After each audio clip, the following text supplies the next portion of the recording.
Welcome back. You're watching NewsX. My name is Gauri Kundalia. Now, faced with a barrage of bad publicity due to Hogan's revelations, Facebook CEO Mark Zuckerberg announced plans late last month to create a digital world where people, as if they are face to face, are using virtual reality. Now, this happened close to last month. Now, Frances Haugen on Wednesday said she was extremely concerned about the company's plans to build a metaverse, a virtual reality version of the internet, because of privacy problems. Now, meanwhile, China's first metaverse industry group held its unveiling ceremony on Thursday, marking an important first step for the country's pursuit of healthy and sustainable development of the metaverse industry. Now, with various security issues with Facebook and China making similar moves, India must lead the world of augmented reality. Major systems right now are controlled by companies like Samsung and Apple and Google. Now, here's the deal of the hour. Indian firms must lead the AR technology and come up with their own platforms. Indian youth have relatively higher tech literacy when it comes to mobile applications and devices. India has immense market potential with over 500 million smartphone users and more than 640 million internet users pushing social augmented reality experiences. Now, to understand this further and to decode what has been happening in the metaverse and outside of it, we have with us a panel of guests. We have Professor Aman Agarwal, he's the director of Indian Institute of Finance. Also with us, Ram N. Kumar, an AI entrepreneur and the founder of Nirok Street. Also with us is Sanjay Srivastava, he's a senior economist, and with us on the broadcast, Achin Sharma, the national head of product and design. Jupiter's is with us on the broadcast as well. Now, Ram and Kumar, let me begin with you first for some technical understanding of what is happening. Now, Facebook is knee-deep in trouble when it comes to lawsuits such as antitrust suits. There is this entire whistleblower issue which persists. Now, the same whistleblower has raised concerns after the rebranding of Metaverse, so to speak. The short question is, can we trust Facebook? See, my answer would be both yes and no. As the company starts to grow, it has to take care of both how its users are behaving and also how it is going to increase value of its shareholders. Okay, so Facebook primarily earns from advertising. So they are going to monetize based on how they are going to sell more of advertising on the platform, how it is going to attract more of advertisers on the platform, how people are going to consume more of the content that is pushed on the platform. So you can legislate, you can actually think how you are going to change that, but you will have no option but to actually find a middle path. So yes, we will have to trust. Right. Okay. Achin Sharma, in a situation where major operating systems like Google and Apple are all owned by companies which are American in this situation. Now you have tech giants like Facebook and Google and Twitter, etc., which have their own set of problems. In such a situations, how do we reduce dependence on these tech giants and start building our own? Okay, so basically there are a couple of ideas currently in the market to handle the situation. So one of those is, for example, splitting up conglomerates. So let's say if there's a huge company, they can split it up, the government can step in, they can split up the company in various sub-companies. So that's one way of doing that. Second is, of course, the policy level decisions and also letting the economy, the market decide. So for example, the company should have incentive of making sure that the input that they're giving to the society is not deteriorating the society as a whole, because that will also be a deterrent for the company's growth as well. So these are a couple of ways we can use to tackle the situation. All right. Sanjay Srivastava, then what are the impediments to these startups? Because we sort of missed the boat as far as the semiconductors were concerned. Like I said, the major operating systems still continue to be American, so to speak. In such a situation, what are the impediments for Indian startups to do it within India? What are the constraints? Sure. Thanks, Gauri, for having me. So I think, as you mentioned, some of the initial data, all the startups or the platforms or Facebook or Meta's, the social media alternatives, they really gain prominence when they have the network effect and they have the volume. Now the challenge currently which we have is We have Indian apps, we have Indian social media applications, we have Indian AR, VR development, but it doesn't have that network scale. So I think there are two key impediments which I see. One is, how do we ensure that the Indian AR, VR and the tech platforms gain that particular scale or the network effect? Secondly, how do we ensure while this is scaling up, but at the same time, as even Mr. Kumar talked of, we can't have unbridled run to be available to Facebook or Meta, because essentially when they are just revamping the name, their priority, the way how actually they are capturing data, it is actually going to become even more worse when they move into a Meta, because effectively when you were in a 2D, you were only collecting the browsing history or what was being seen, but now in a AR VR you will actually end up capturing even the personal behavior. You can record each and every move and you know how the person behaves. So unless we get much more solid traction behind the Indian VR AR platforms, give them the scale, the Indian users and the Indian even B2B clients commit to using them. Maybe initially they will be a bit more costly, but to give them scale. And thirdly, we must have to have some kind of a regulation and control so that the existing platforms don't have a free runway. Okay, interesting. Okay, go on, finish your thought. So what I will say is India has been positioning itself to become the basically AI powerhouse for emerging and developing economy. So we will have to actually go with that. One thing is very important, that policy needs to support it, and it has already started. So you have seen data localization happening. So AI is also about, if you have data localization happening, you are better prepared to control the fallback. So everything comes with its own benefits and fallbacks. So we need to actually manage both and look forward with the growth. So where we lack is basically in terms of developing regulatory framework for personal data protection, standards of explainability, fairness, and basically human AI collaboration. So, and liability framework. So if we are able to do that on a policy framework, and if startups and entrepreneurs are given an opportunity to basically innovate, India can actually become AI powerhouse, where it actually lags behind even China, US, and other European countries. Aman Agarwal, do you agree with that? Do you think that there can be policies to sort of augment the AI, AR, VR landscape in India?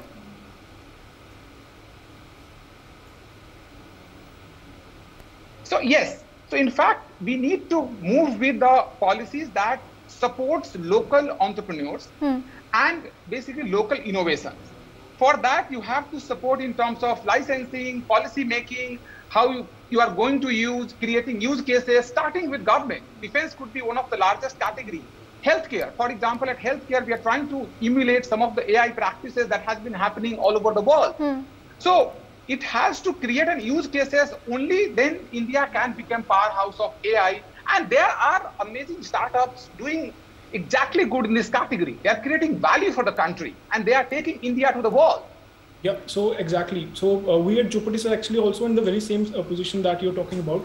So what we have is, Jupatis has a lot of use cases that we're working on.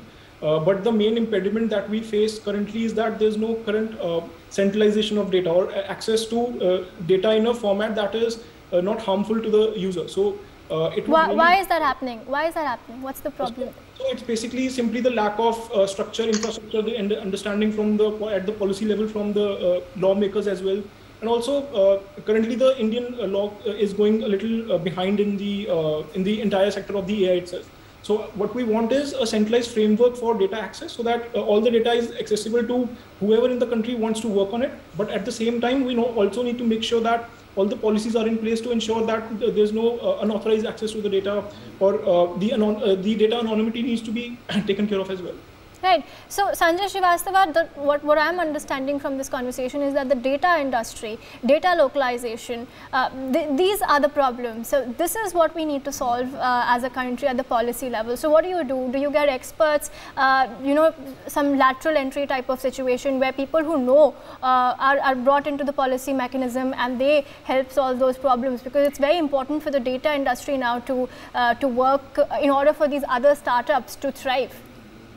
Sure, Gauri. So I think there are two aspects of that. One is, I think we also need to very clearly have the data privacy bill, which has been in the works for a long time. Unlike, if you see European Union GDPR or similarly in US, even one is where the data is stored, which is the data localization, which has already been acted upon, and that data center industry players and as well as the innovators are benefiting. The second is data privacy, that what will be the end use which will be available and how will the ecosystem use it. So we must have that policy. And the third thing which has to be there is that wherever there has been a success, there is a accessibility to that data for the right usage. So we also need to have a public policy by which we ensure that right now a lot of this innovation or the startup ecosystem itself may be doing innovative work but not at scale. Can we have all of it together available in a meaningful way that only for the relevant use that access is available? So it just doesn't become a public data availability.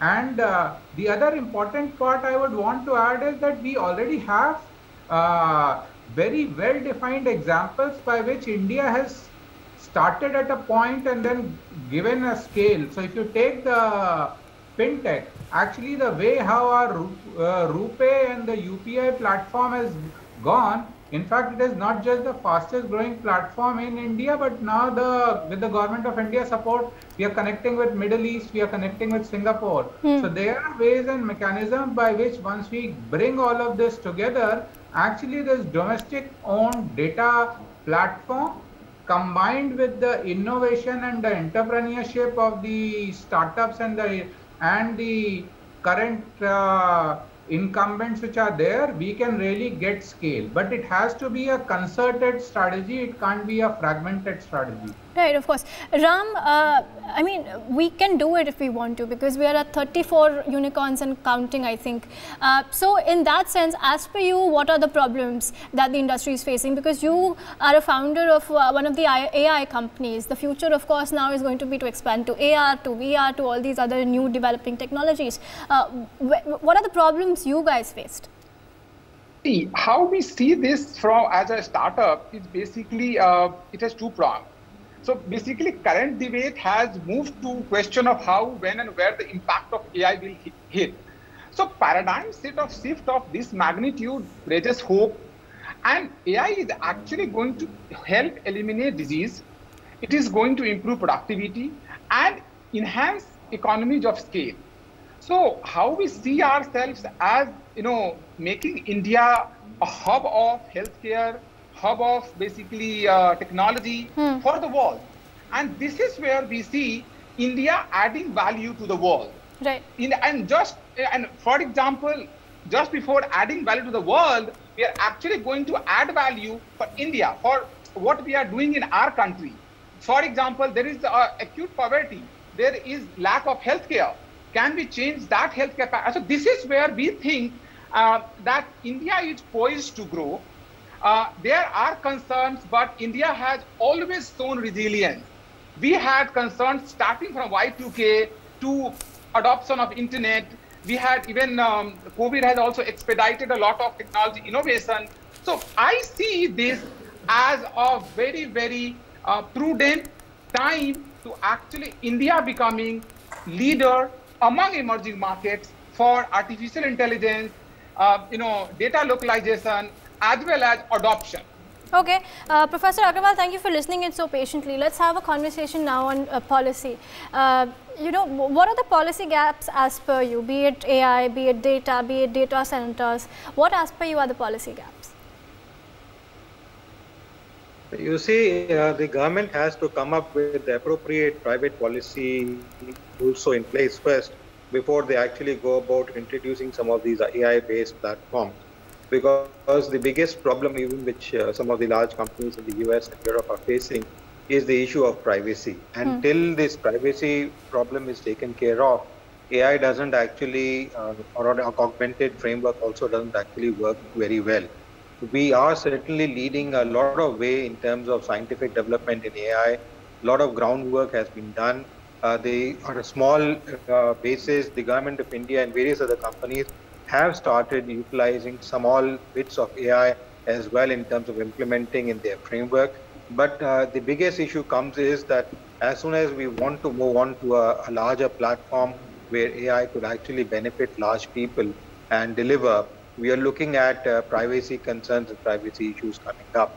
Until that framework is in place, you cannot really look at a major growth which could take place in AI, except for small implementations which are already in place and which may still go on, whether it is banking, automobiles, healthcare, or any other sector, which my colleagues mentioned just a few minutes back. Another big component is, this issue with Facebook, which had come up with the Meta and all. You see, the difference there is again that they are a big community of people who are already logged on to the Meta universe, and that's where they are in the platform, whether it is Facebook, Messenger, or it is Instagram, or it is WhatsApp, or Workplace. Some of these these are popular stores where people are actually already connected, and since they're already connected, they have a huge community of people which are logged on, and taking them off is not going to be easy. Also, there are reservoirs of personal and private information which people post there already on place with them. So that's where they are implementing some of these AI frameworks and structures, and companies like them implementing some of these structures is much ease, because they already have that requisite data which is required to go about implementing and bringing out effects. Now, for many countries, including India, if that particular base would be a difficult bit to generate overnight, and that takes time. So certainly, we see a lot of hope and growth possibilities here. But when it comes to policy making, the government needs to be very careful. And as I said, till the privacy policy comes in place, much growth in this space will be very limited to small operation implementation. So how do we then, Professor Agarwal, ensure that there is adequate legislative and policy support as far as privacy is concerned? Because with technology, that is the biggest trouble, like you've repeatedly said. How do we ensure that, there is technical knowledge in the government, in the policymakers' sphere, to understand what the core issue is, to be able to resolve it? Very correct. You see, most advanced countries or developed countries, as we refer to them as, have a privacy policy in place. We still do not have a privacy policy act or any other act which actually protects the privacy policy. Now, you see, one thing which is very important, and everyone knows that once something is put on the World Wide Web, whether it is A app or B app or C app, it is in public domain. Although personally we feel that it is going to be safe, but once that information is put in a domain, we really are not sure who all have access to. As we know that even companies like Facebook and others have been hacked multiple times, and billions of dollars have been given out by these companies to secure the data which has been hacked by people almost every month. This news has come in public domain in newspapers multiple times. Now, given that fact, it is one thing which is clear is that whatever we put in a public domain is in public, and the privacy issue becomes limited. But still, there are concerns of privacy issues, and we need to bring in this Privacy Act as early as possible so that we are clear. And there are a large number of nations, as I said, even EU has it, US has it, Canada has it. So when they have it, we can certainly try and replicate and Indianize that particular act and get it introduced as early as possible if we really want to benefit in this movement of the AI and the benefits AI can offer. Because then the pathway for companies also in terms of functionality would be clear as to where all can they venture in, where all the law of the land does not allow them to venture into, and where they have to put the full stop. Otherwise, some of these big companies will take their way ahead because there are no privacy laws like in country like India and other large countries like India. As a result, they take their way off, and then that's where they make their money. Okay, fair points, sir. Anchit, yeah. a lot of times the Indian startup industry has been accused of copying models from abroad rather than being ahead of the cutting edge technology or the curve, ahead of the curve rather. In that situation, how do we ensure we stay ahead of the curve as far as this emerging technology of AR, VR is concerned? Got it. So what happens is basically the cases that you're talking about, these are the for the situations that lay the groundwork of the AI platforms. So that part is different, but what happens is in a country, what we need to do is we need to promote startups like, for example, the startups that are working on very cutting edge systems. So Jupitus, for example, is working on things like artificial intelligence usage in delivering the access of justice to everyone. So that is one thing. Second is making sure that if, for example, the justice is being delivered, it is being delivered in a smart way, intelligent way. We take out the chances of errors in the justice delivery process. And not just that, but we also fasten the process at the same time as well. So again, these are some of the things that the country, no one in the world has seen before. So there is no doubt there are startups like, for example, Jupiter that are pioneering the AI research, the AI work in the country. What we need to do is we need to find out such startups, we need to promote their work, promote their actions, and we need to figure out some ways that we can help them. So on that, I have 2 points. One was, again, the access to data that I've already talked about. And second was basically access to the human resources. So that is also, I think, one of the very key points that we must take care of, which is things like we need to make sure that the curriculum that is circulated in the system is competitive with all the universities, such as, AI leading universities like Stanford or Harvard or whatever. So MIT, we need to compete with the talent that is being popped up in the US systems, and also we need to make sure that the people that acquire their knowledge in the country actually stay in the country, and they work on improving the AI infrastructure of the country itself. So again, we need very smart people, not just in startup sector as well, but also I think we already have seen government actually do some really nice work. But we need to have more smart people in the government. So for example, again, the judiciary department has given access to the data on a very limited basis, but we need to work on such departments, such government departments that have. We need to hire smart people. We need to hire the people. We need to run basically the government like a startup. We need to be agile. The government needs to be agile. The government needs to be compatible with not just what the country's vision is, but also what the other countries are also doing as well. So these are, I think, a couple of points that we need to take care of. All right, before we wrap, Ram, some of the local contexts, Indian contexts as per you, where this technology can be extremely helpful. See, it is going to dramatically improve delivery of public services. It is going to bring efficiency. It is going to actually help everyone in crucial responsibilities in ensuring that these applications create value for society. The thing is that government needs to open up its data, because the major repository of data is available with the government, whether it is in healthcare, whether it is in public delivery, and that's where startups can work. So how I see is that healthcare, construction, public services delivery, everywhere AI will become very, very important.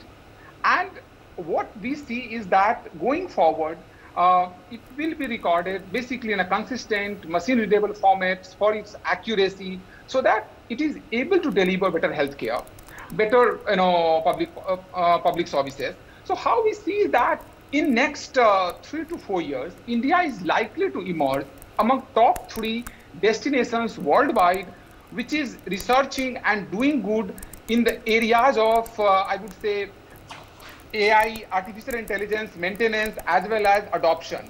How I see is that India is has already taken a lead. A lot of work is happening in Silicon Valley that is also being done in India as well. So there is a bright future for India. That's how I see. Okay, all right. Unfortunately, gentlemen, we've run out of time. Thank you everybody for joining us on this particular debate. With that, we wrap. For more such videos, subscribe to the NewsX YouTube channel, hit the bell icon.